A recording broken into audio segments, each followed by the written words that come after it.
let's see what we can do. My body camera is activated, Mr. Bornstein. Now, to the habitability issues. Number I don't one, think you're supporting the thing. I don't know the rent board policy. I don't care, sir, but I think there's a rent board policy about Well, we're that. not at a hearing right now. This is an off-the-record, just settlement conversation. This would not be considered a legal. This would be a confidential, off-the-record conversation. That's what's happening I right don't now. We're not recording anything. The rent board is not recording this conversation. We would only be recording if we were to go to hearing in this case. It's fine. I don't care one way or the other, but Okay. yeah. So, sir, if you could just give me everything, and then I can talk to the whole thing about my client, and then we can come back to you. It's usually an easier way to resolve these issues as opposed to small piecemeal and the amount of time involved. But yeah, please let me know everything that you would like resolved by the landlord, and let's see what we can do. Okay? number one, the front and back gates. Now, this building at 1723 8th Street has a front gate and a back gate. When I moved in, I mentioned all the neighbors have doorknobs, but this is a violation of the fire code because on these front and back gates, there are padlocks. Now, when I moved in, the padlocks were broken, which I fixed. I replaced them out of my own pocket. I was never reimbursed, adding to a long list of repairs, things I bought for the house. I have a whole stack of receipts. We're not going to go down that road. The neighbors have doorknobs, which I got to say, when you're coming in, I work odd hours with my service dog, who I have right here at work, groceries, and all my gear, coming and going at 3 a.m., coming and going, odd hours, and I run into this gate, and instead of a doorknob that you could just open with a key, you got to deal with this padlock, and it's awkward. It's a fire code violation. If there's a fire, which my roommates love to leave the stove on, they're always playing with fire. It's a 130-year-old house. It may be flammable. I don't know. Even though I do have my own construction company, USA Construction. I flip houses. Several. I build tiny houses. I'm quite experienced with the building codes because I'm the CEO of my own company, USA Construction. You got that, right? Yeah. You can't put padlocks on those gates. It's a fire code violation. If there is a fire, the firemen would not be able to get in, number one. Number two, if there was a fire and you ran out of the house to escape the fire and you didn't have the key to that padlock, you would be trapped and burned to death by the fire because you'd be unable to escape. And the firemen... I'm just going to interrupt you. I understand all your concerns. I totally I understand. I have some background in these areas, so if you could just give me the list. Sure. And a little faster, and Sure. I thank you for the information. I do have some, I understand these things. Okay, number two. When I moved in, I don't know what happened, but somebody set a fire in my room. There we go again. They're over there. They're setting fires, okay? They're nuts. I don't know, whoever lived in the room before me. So when I moved in, there's a big burn spot on the floor, which I personally sanded. It was very difficult. And I mentioned to the landlady that I wanted this fixed. It's huge. It's like 4x4. I got pictures. I sent you pictures. This huge burn mark on my floor. I sanded it. They came in. They put in a little bit of filler. It was not sufficient. Not a sufficient repair.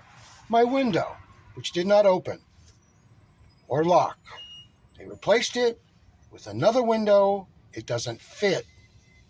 A very poor fit. And because of that, the cold air just rushes right through it. It's terrible.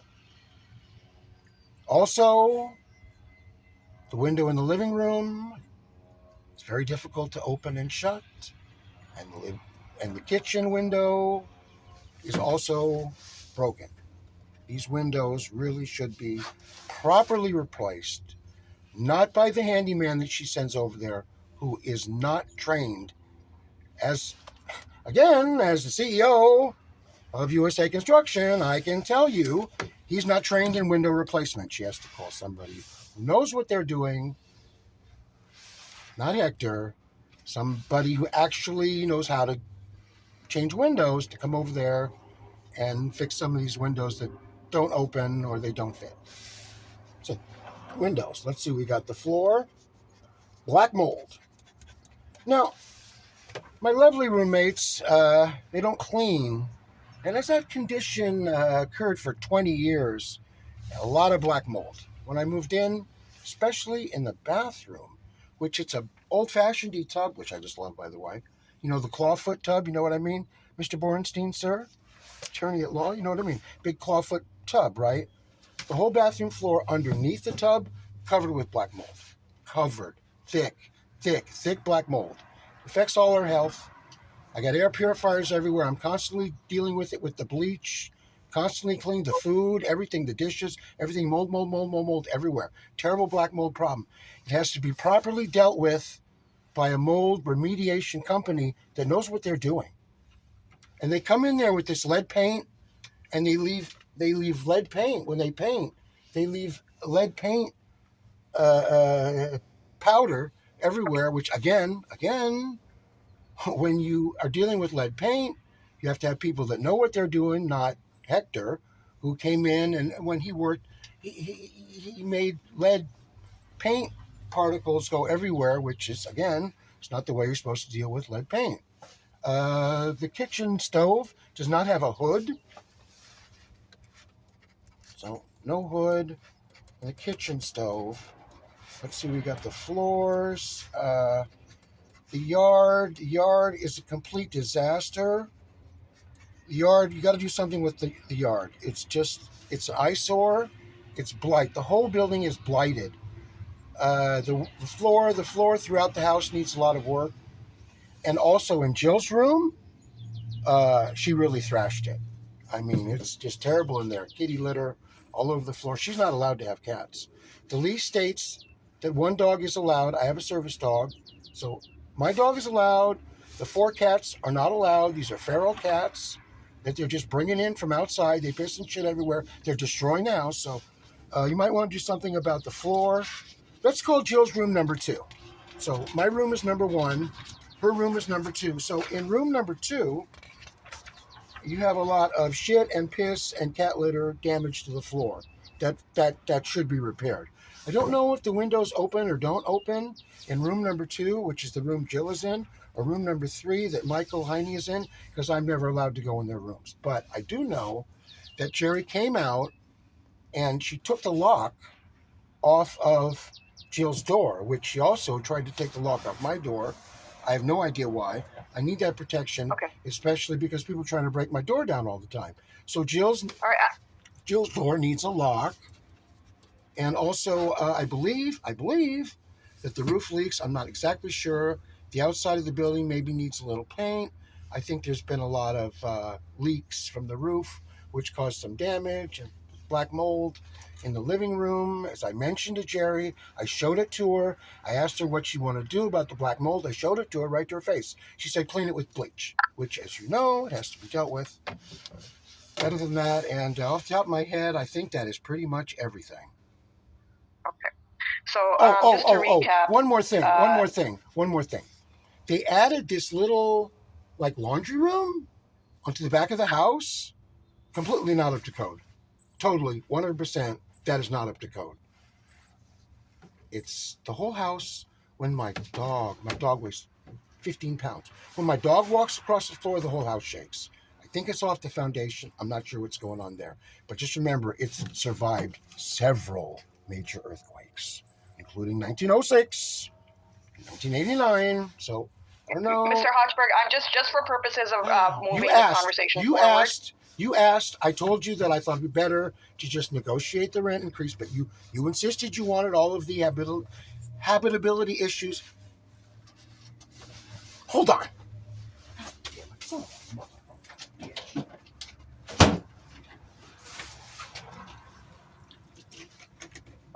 Jesus Christ. Okay, I'm back. Okay, so you've listed a few items that to summarize. Wait. There's a couple more I want to put in there. Underneath this not up to code laundry room that they built on the back porch, there's a tremendous amount of storage, fire hazard. Jerry's complained about it before, and around the house, it's just junk everywhere, fire hazard. And inside the basement, Crazy Derek has got boxes and boxes and boxes and boxes of old papers, complete fire hazard. All that stuff in the basement and under the laundry room has got to be removed, and all that abandoned furniture in the yard. Okay, I think that's it. I think. Oh God, my brain. Okay. My brain doesn't work. I'm old. 65. Right. I'm old. My brain doesn't work right. You know how it is. So you just to recap, you've listed several items. A lot of them were not listed in the actual petition itself. Some of them were. And so you're providing sort of a list of items that you'd like them to look at, including the padlocks on the front door, burn mark on the door, several. Sorry? Padlocks, ma'am. The padlocks are on the back gates. When you come into my house, which I'm not allowed to use the front door, by the way, and Jill has a whole pile of clothes on the front door, again, a hazard in case of a fire. I am required by everyone who lives there like a second-class citizen, which has been a lot of anti-Semitism, by the way, especially since the whole Israeli-Hamas war, you effing Jew this, you effing Jew that, blah, blah, blah, blah, blah. So I'm required to come in the back door, which, by the way, that is a violation of my civil rights, my human rights, my tenant rights. And to come in the back door, I have to go through a gate with a padlock. And then there's another door, and then there's another door, and then there's another door. It's like, have you ever seen that TV show where the guy is going, it's like Get Smart? Have you ever seen Get Smart? You know where he's going through the door and the door, the door and the door? Okay, and Four Mr. Hochberg, doors. I'm going to interrupt you there because we do need to move forward with the proceedings here today. It's the gate. It's the gate that has the padlocks, though. The gate. The 3 doors, just regular doorknobs and locks. Okay. Still, it's a lot to have to go through a gate and a padlock and 3 different doors to get into the house. I'm not allowed to use the front door, which is ridiculous. And Jill's got a whole pile of clothes on there, so you can't actually even open or use the front door. I should be able to use the front door. I shouldn't be forced to use the back 3 doors when I come home from work. It's not Mr. fair. Hochberg, I am going to interrupt you there because I do believe we have sort of a list to work with here. Oh, yeah, now, you got a list. Before I turn to the owners in this case, so it looks like the dispute is over the rent increase, and a proposal on the table is that if it was $35 instead of $300, that's something. That's the proposal the tenant is putting forth, and then he's provided a list of items that he'd like to repair. Now, typically, when we come to agreements, we usually say, one option is to say something along the lines of the repairs will be completed within a certain time period. And we often leave it at that in the agreement itself. So we can work. There's language that we can put in there about decreased housing services, and how those will be looked at. So I'll turn to you now. Would you like to respond at this time, or would you like an opportunity to discuss with your client briefly, Mr. Posty? Let me talk with my client. If we could maybe reconvene at 11. I mean, I'm going to turn off the video because I want to talk to her privately, right? Yes, what I usually do is put people on waiting in separate breakout rooms so they can. She's physically here with me, so I'm just going to turn the sound off and stuff, if that's okay, and then we'll reconvene at 11, if that's all right. Okay, yeah, and that's fine. I just so that conversation is also productive. And Mr. Hochberg has just provided a list of some of the items, and just so we have a complete picture, Mr. Hochberg, what kind of a response would be satisfactory to you in terms of these decreased housing services? If there was a certain time frame by which they were willing to make agreements, make repairs. 3 months. Okay. 90 days. Okay. It's plenty of time to make a few minor repairs. Right. Okay. I tell you what. Let's make it 6 months. 180 days. Plenty of time. Okay. The whole rest of the year, damn near. Right? Excuse my French. I was in the military. Okay, Mr. Hodgeberg, so I'm just trying to have a proposal on the table that they can then respond to. So what you're proposing here is a rent increase of $35, and you're proposing that decreased all needed repairs be complete within 3 months was your initial proposal. 6 months. 6 months. That the owner agreed to make all necessary repairs. I think that is very fair offer. 6 months, 180 days. Okay. September, which, by the way, it's a 1-year lease that I signed when I moved in. And that's when it's up. Hopefully, Okay. maybe I'll be able to move out. And you've named those items here that you'd like repaired, and we could go over that list, or sometimes just so you have the option. Sometimes what parties like to do is say they will provide a list of items to the owner, and the owner agrees to complete those repairs within 6 months. So that could be what the term could look like as well, if that would be more helpful to you, that you provide a list to the owner, and the owner agrees to make those repairs within 6 months, and we leave it at that for purposes of the agreement. If that's something that you would be okay with, we can kind of put that as the proposal for the owner to discuss with her attorney. Okay, Mr. Bornstein? So Yeah. I think what we're giving you as the proposal to discuss with your client is a rent increase of $35. That would be one term, and the second term would be that the tenant will provide a list of needed repairs, and the owner agrees to complete those repairs within 6 months of receiving the list. Right. I'm going to go, let's talk and see where we go. All right. 11:05, give me a little more time. Yes, I'm just going to put everyone back in the waiting room and recheck at 11:05. Admit everyone back in at 11:05. Thank you very much. Mr. Hochberg, thank you for giving us that information. By the way, Mr. Borenstein, it's a very nice suit. I like that power tie. All right. I'm going to just put you both back in the waiting room. I don't wear a suit.